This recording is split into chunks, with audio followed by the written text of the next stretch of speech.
चलो स्टार्ट करो cold war से। कोल्ड वार क्या है, तुमको जियो पॉलिटिकल टेंस चल रहा है, ठीक है। इसमें ईस्टर्न ब्लॉक्स में दोनों था, यूएसआर इसका सैटेलाइट स्टेट था, और वेस्टर्न ब्लॉक में था यूएस और नाटो वाला स्टेट, ठीक है।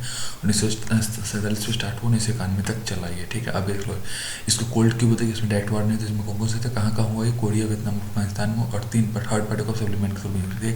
कैस्ट्री क्या इसका एटोलॉजिकल डिफरेंस है, डिस्ट्रेस था, आर्मलेस था, स्पाइनेस था, साइकोलॉजिकल वारफेयर था, ब्रिंकमैनशिप और न्यूक्लियर, ठीक है। Ideological distrust, arms race, espionage, psychological warfare, brinkmanship और न्यूक्लियर कैपेबिलिटी, ये सब इसके होते हैं। Beginning of the cold war देखो, दो साइड थे इसमें, व्हाइट और रेड था। व्हाइट का होता है यूएसए, फ्रांस, यूके थे, रेड इसमें जीत गया, ठीक है। इसलिए इन दोनों में झगड़ा किया, जिसको ये सपोर्ट करो तो हारेगा, तो जीता ही नहीं, ठीक है। अब सेंट्रल और ईस्टर्न यूरोप में कौन कौन थे, बफर जोन था जर्मनी का अगेंस्ट, और इसको क्या होता है, आयरन कर्टन खड़ा करते थे। यूएस पॉलिसी कौन कौन से थे, कंटेनमेंट पॉलिसी होगा, ट्रूमैन डॉक्ट्राइन हो गया, जिसको 1947 में, मार्शल प्लान जो कि ऑफिशियली क्या होता है, यूरोपियन रिकवरी प्रोग्राम होता है, ठीक है।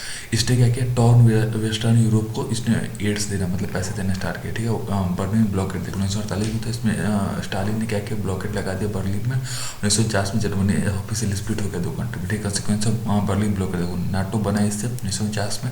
चाइना फेल कर गया कम्युनिस्ट पावर में, न्यूक्लियर वेपन बनाना स्टार्ट हुआ, और सेटेलाइट मतलब satellite country Poland, Hungary, Czechoslovakia में, ठीक, फॉरेन पॉलिसी कंट्रोल करता है यूएसए को। न्यूक्लियर एग डिटरेंट मतलब जो इनेमी को आपको रोकने, मतलब आप पर अटैक करने से उसको डिटरेंट मतलब समझ रहे हो, सील्ड टाइप का, ठीक है।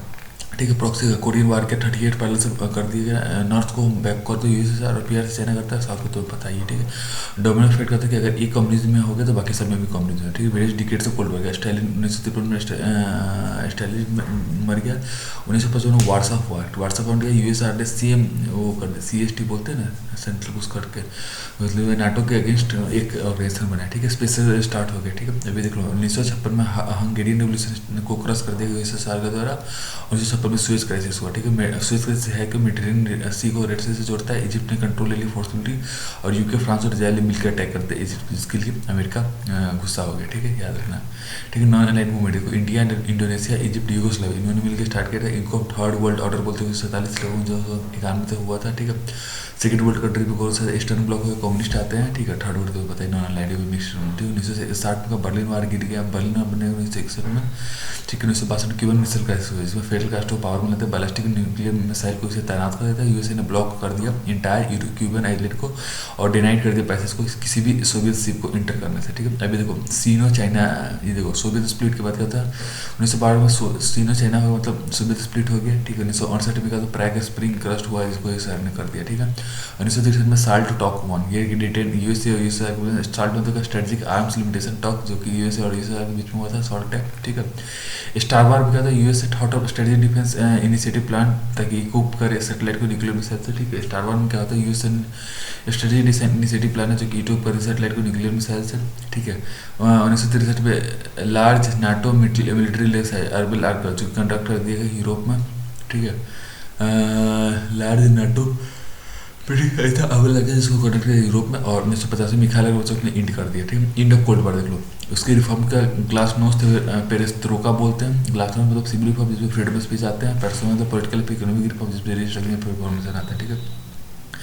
आयरन कर्टन मतलब 7 सैटेलाइट को अपने इंडिपेंडेंट करा दिया, ठीक है। अभी तो 7 सैटेलाइट यही सब हो गया, पोलैंड ईस्ट में 2 3 4 5 6 7, ठीक है, ये हो गया।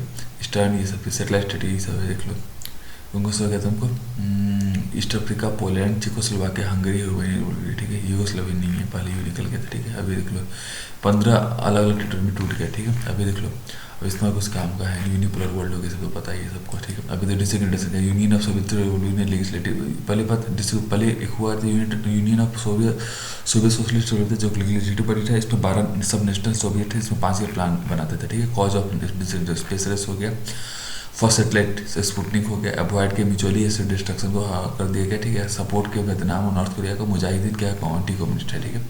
Decline economy, tight state control होने लगे इस पर, ठीक है। फ्रीडम ऑफ स्पीच आने लगा, ठीक है। परिस्थिति इलेक्शन होने लगे, फॉरेन परिस्थिति मतलब पॉलिटिकल फॉर्म को जैसे क्या था, इलेक्शन होने लगा, फॉरेन प्राइवेट ये रेवोल्यूशन पैसिव थे, September Romania, Molotov Ribbentrop pact थे। अगस्त में कॉपोर्ट मतलब गार्बाचोव को हाउस अरेस्ट में डालते क्रीमिया में, और डिमांड किया गया रिस्टोरेशन यूएसएसआर, जो हुआ नहीं। रेड आर्मी रिफ्यूज कर दिया, ठीक है। बोरिस येल्सिन ये क्या लीडर ऑफ मॉस्को यूनिट था। फेल्ड क्यों कहते हैं, रसिया, यूक्रेन, बेलारूस ने साइन कर दिया बेलावीजा अकॉर्ड है और कॉमनवेल्थ ऑफ इंडिपेंडेंट स्टेट बना दिया गया, अल्मा अटा डिक्लेरेशन बनाया गया, ठीक है। अभी देखो आफ्टर में देखो कॉमनवेल्थ ऑफ इंडिपेंडेंस 8 दिसंबर को बेलावीजा अकॉर्ड के थ्रू 21 दिसंबर को अल्मा अटा प्रोटोकॉल बनाया गया, ठीक है। जॉर्जिया पहले से इसके पार्ट था पर सेपरेट कर दिया 2008 के था, बस याद रखो, ठीक है। ये हो गया डीकॉलोनाइजेशन। डीकॉलोनाइजेशन में क्या होता है ये देख लो, डीकॉलोनाइजेशन में क्या होगा तुमको, ये ट्रांसफर ऑफ पावर हुआ इंपेरियल एंटिटीज से लेकर इंडिजिनस पीपल में, जिसको कंप्लीट ताकि इसको कंप्लीट सोवरेनिटी मिल गया, ठीक है। ग्लोबल इवेंट देख लो कौन से हुआ है डिक्लोनाइजेशन के लिए, ग्रोइंग नेशनलिज्म होगा, world war 1, world war 2, cold war, ये सब 4 चीज़ें, ठीक है। Nationalism, world war 1, world 2, cold war, ठीक है। नेशनलिज्म कहते हैं national sovereignty, self government homeland पे। World war promise of self determination मिलकर ट्रेंचेज में लोकल सोल्जर को डालते हैं, मतलब जो कॉलोनी सोल्जर को ट्रेंचेज में डाल देते हैं वॉर में, ठीक है। ट्रीटी ऑफ वर्साइल बनाया गया, ठीक है। वर्ल्ड वॉर 2 कॉस्ट ज़्यादा था, यूएस सपोर्ट था, Atlantic charter, right to all people to choose the government, form government under हुई दिल्ली, मतलब खुद का गवर्नमेंट चूज नहीं किया जा रही, ठीक है। वर्ल्ड वॉर बताइए। अभी देख लो साउथ अफ्रीका में का व्हाइट अफ्रीका गेन पावर किया था, बट क्रिएट मतलब इंडिपेंडेंस के बाद व्हाइट अफ्रीका ने पावर ले लिया और भारतीय सिस्टम स्टार्ट कर दिया। नेशनल ने अवॉर्ड कर दिया इलेक्शन को और become south Africa first black president. Egypt में क्या होता है, एक्सपेल किया गया ब्रिटिश सोल्जर को, ब्यूरोक्रेट्स को नेशनलाइज किया, ब्रिटिश स्वेज कलर को एक्सपेल एग्जाइल कर दिया, किंग फारूक उसको बैन को एग्जाइल कर दिया, ठीक है। नासिर को हम क्या बोलते हैं, symbol of pan Arab nationalism बोलते हैं। 1957 में गोल्ड कोस्ट जिसको रीनेम किया, घाना इंडिपेंडेंस हुआ वहाँ पे, ठीक है। अभी देखो डिकॉलोनाइजेशन, अरब ने हेल्प किया एलाइज को सेंट्रल पावर के अगेंस्ट में, इंडिपेंडेंस को फुलफिल नहीं किया गया, ठीक है, मिडिल ईस्ट में, ठीक है। अरब लीग बना, वालफोर डिक्लेरेशन, जूस को पालस्तीन घुमाया है यहाँ पे, क्योंकि वो मतलब गोल्ड ने प्रॉमिस किया है, gold promise they called Israel because of discrimination. उनको लगता था कि हम यूरोप में डिस्क्रिमिनेशन से गोल्ड में प्रॉमिस किया, ठीक है। अब इसमें देखो 3 पैटर्न 3 तरह के हुए, तो सिविल वार के वजह से नेगोशिएटेड इंडिपेंडेंस जो इंडिया मच ऑफ अफ्रीका में इनकम्प्लीट डिक्लेरेशन, फलस्तीन, अल्जीरिया, साउथ अफ्रीका और वियतनाम में हुआ, ठीक है। अभी देखो केनिया में क्या सेटलर्स आ गए, माओ रिवॉल्ट हुआ जिसको किक्यूज ने सप्रेस कर दिया ब्रिटिश के हिसाब से, ठीक है। अल्जीरिया में देखो अरब नेशनलिज्म है, फ्रेंच सेटलर पॉपुलेशन आ गया, ठीक है। अरब नेशनल फ्रेंच, ठीक है। अभी देखो चैलेंज ऑफ इंडिपेंडेंस, डिस्प्यूट हो सके, इकोनॉमी हो गया, डेप्थ हो गया, कल्चरल इंडिपेंडेंस, अनरेस्ट हो गया, मिलिट्री रिस्पॉन्स हो गया, रिसोर्स डिप्रेशन, ये सब चीज़ें मेन रीजन थे इंडिपेंडेंस चैलेंज में, ठीक है। अब इससे कंक्लूड किया ग्लोबल ट्रेड सिस्टम से डिस्टर्ब हुए थे, याद रखो, ठीक है। अब आगे देखो इंपेरियलिज्म का स्टैंडिंग है, कंट्रीज पावर इन्फ्लुएंस को इंपेरियलिज्म बोलते हैं। ये कॉलोनाइजेशन क्यों करते हैं, एक्सप्लॉइटेशन। इंपेरियलिज्म का कॉन्सेप्ट जबकि कॉलोनाइजेशन प्रैक्टिस है, ठीक है। इंपेरियलिज्म कॉन्सेप्ट और ये प्रैक्टिस है, ठीक है। अब कॉलोनाइजेशन का वो पहला स्टेज फेज 1 में 1492 से 1600 इसमें एशियन ऑफ अमेरिकन कंट्रीज हुए हैं। दूसरा फेज 1817 से लेकर 1950 में न्यू इंपेरियलिज्म में अफ्रीका और एशिया के कुछ कंट्रीज हुए हैं, ठीक है। जैसे मेजर फॉर्म देखो प्रोटेक्टोरेट के रूप में बनाया गया है, ठीक है। मिलिट्री इंपेरियलिज्म, पोलिटिकल ब्रेक, अभी कॉलेज का इंडस्ट्रियल रेवोल्यूशन, रॉ मटेरियल चाहिए था ट्रेड पॉलिसी की वजह से, ठीक है। अब नेशनल सिक्योरिटी, सेल्फ नेशनलिज्म के नेशनलिटी का आइडिया, अब ये व्हाइट मैन बड़े तो पता है सिविलाइज करने के लिए, ठीक है। बैलेंस ऑफ पावर रखा, डिस्कवरी न्यू रूट्स के लिए एनआरसी होगा। Techniques of imperialism, over powering करते थे, ये एक्सक्लूसिव राइट करते थे एक्सप्लॉइटेड सर्च के लिए। शेयरिंग रीजन हो गया, शेयरिंग रीजन में ब्रिटेन और रसिया करते थे पर्सिया में, ठीक है। अब कंट्रोल पपेट रूलर के थ्रू करते थे, फाइनेंस को इंचार्ज देते थे पेरिस पीस कॉन्फ्रेंस 1919 में, ठीक है। इम्पैक्ट कौन सा पॉजिटिव पता है, transportation, education, Medicare, new farming, ये सब हो गया। नेगेटिव में क्या था, फ्रीडम हो गया, रॉ मटेरियल्स, फिनिश्ड प्रोडक्ट्स हो गया, इंडिजिनस इंडस्ट्रियल प्रॉपर्टी, अनएम्प्लॉयमेंट हो गया, ट्रेडिशनल कल्चर हो गया, रेसियल डिस्क्रिमिनेशन, ये सब चीज़ें हो गई, ठीक है। कॉलोनियल ऑफ इंडिया देखो, पोर्तुगीज ने सबसे पहले पीडी पेड एफ पुर्तगीज आए 1498 में, इंग्लिश मैंने 1600 में, डच आए 1602 में और फ्रेंच आए 1664 में, ठीक है। ये सब हो गया, ठीक है। कॉलोनियल इंडिया समझ में आ गया।